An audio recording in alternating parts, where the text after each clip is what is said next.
Perdana Menteri Datuk Seri Anwar Ibrahim menafikan Malaysia telah menyerahkan tanah seluas 5,207 hektar kepada Republik Indonesia sebagai pampasan bagi 3 kampung di kawasan Nunukan, berhampiran sempadan Sabah, Kalimantan.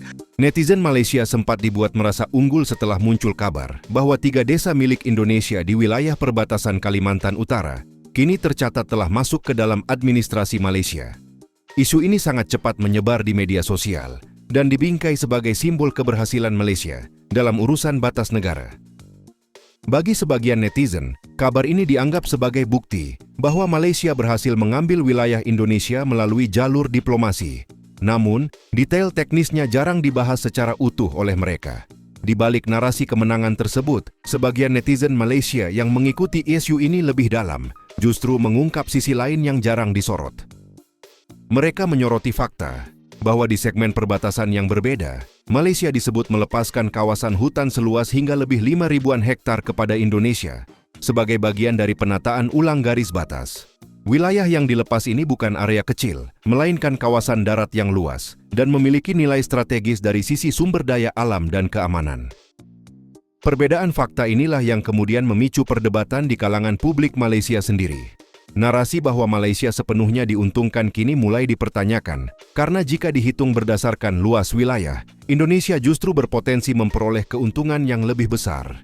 Alih-alih kemenangan mutlak, kesepakatan batas ini dinilai sebagai pertukaran teknis yang membuat Malaysia harus merelakan wilayah hutan yang signifikan demi kejelasan garis perbatasan negara.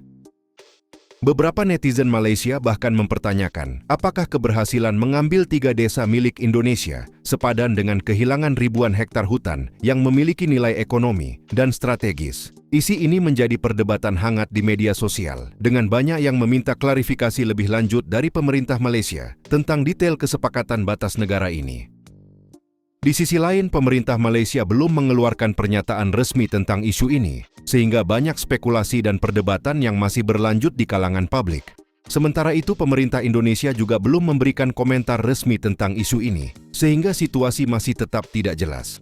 Dalam beberapa media di negara kita ada membuat laporan berdasarkan laporan media dari negara jiran berkenaan 3 kampung yang berada di wilayah Indonesia kini dikatakan telah termasuk sebahagian ya ke dalam wilayah Malaysia.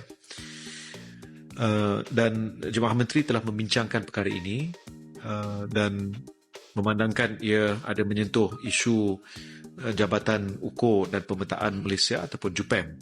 Maka pihak NRES telah diminta untuk susuli dengan kenyataan yang lebih penuh. 3 kampung di Indonesia kini termasuk dalam wilayah Malaysia. Apa cerita ni? Ada laporan dari Indonesia yang kata 3 kampung di Kabupaten Nunukan, Kalimantan Utara sekarang berada dalam wilayah Malaysia. Cerita ini timbul selepas sempadan darat antara Malaysia-Indonesia diselaraskan semula hasil rundingan yang dah berjalan bertahun-tahun. Info ini disebut sendiri oleh Setiausaha Badan Nasional Pengurusan Sempadan Indonesia dalam mesyuarat dengan Suruhanjaya 2 DPR Indonesia di Senayan. Menurut mereka, perubahan ini berkait dengan penyelesaian beberapa Outstanding Boundary Problem, OBP, istilah untuk kawasan sempadan yang belum dimuktamadkan, terutama di Pulau Sebatik yang memang terbahagi 2 antara Malaysia dan Indonesia. 3 OBP berjaya diselesaikan dan ditandatangani secara rasmi. Hasil pelarasan itu sekitar 127 hektar di Sebatik kekal milik Indonesia. Dalam masa yang sama, disahkan 3 kampung Indonesia di kawasan OBP Sinapat dan Lumbis Hulu, Kabung Alor, Lepaga dan Tetagas. Kini sebahagian tanahnya berada di bawah pentadbiran Malaysia. Tapi cerita bukan satu hala. Indonesia juga dapat tambahan lebih besar. Sekitar 5,207 hektar kawasan yang sebelum ini berada dalam wilayah Malaysia. Tanah itu dicadang untuk pembangunan sempadan termasuk pembinaan pos lintas batas Malaysia-Indonesia dan zon perdagangan bebas. Masih ada 4 segmen OBP di Kalimantan Barat yang belum selesai dan kini dalam proses tinjauan teknikal kedua-dua pihak. Isu sempadan ini bukan hal kecil. Ia sentuh soal kedaulatan, pentadbiran dan pembangunan masyarakat di kawasan sempadan. Jadi tak pelik kalau perkara ini terus jadi perhatian rakyat Malaysia-Indonesia dalam masa terdekat. Sudah daripada jelas, betul. Kena tengok. Beliau berkata demikian ketika ditemui selepas menghadiri Karnival Kebudayaan Madani dan Kenduri Rakyat Pulau Pinang 2026 di Sekolah Menengah Kebangsaan Pematang Pasir pada Sabtu. Sebelum ini, Menteri Sumber Asli dan Kelestarian Alam Datuk Seri Otte Joseph Kurup dilaporkan berkata dakwaan berhubung perkara tersebut adalah tidak tepat selain penyelesaian isu persempadanan darat antara Malaysia dan Indonesia dibuat tanpa berlandaskan prinsip timbal balik, pampasan atau untung rugi. Katanya, rundingan berkaitan penandaan dan pengukuran di kawasan isu sepadan tertunggak dilaksanakan secara harmoni antara kedua-dua negara selaras dengan undang-undang antarabangsa dan perjanjian sempadan sedia ada.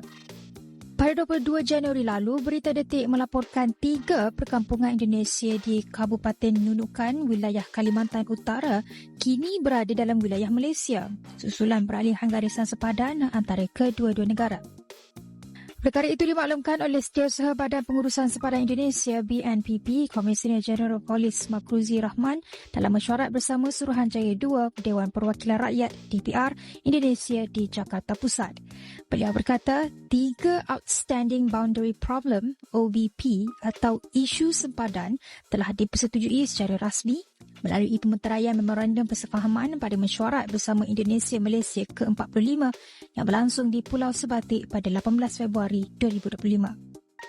Perdana Menteri Datuk Seri Anwar Ibrahim menafikan Malaysia telah menyerahkan tanah seluas 5,207 hektar kepada Republik Indonesia sebagai pampasan bagi 3 kampung di kawasan Nunukan, berhampiran sempadan Sabah, Kalimantan. Dalam jawapan ringkasnya, Anwar berkata Malaysia masih menjalankan rundingan dengan Indonesia berhubung isu pengukuran sempadan darat berkenaan. Kemudian terdapat 4 segmen OBP di sekitar sektor barat Kalimantan Barat yang belum kita tuntaskan, yaitu di D400, OBP D400, Gunung Rayan, Sibuan, dan Batu Aum dalam tahap survei lapangan secara unilateral tim teknis perundingan RI dan pelaksanaan informasi detection diskusi antara untuk membahas TOR dan SOP. Yang keempat, pada wilayah X OBP Sinapat dan Kecamatan Lubis Hulu, Kabupaten Nunukan, terdapat 3 desa yang sebagian wilayah masuk ke wilayah Malaysia. Ini petanya nih, yang masuk ke Malaysia. Sorry. Ya. Kemudian kita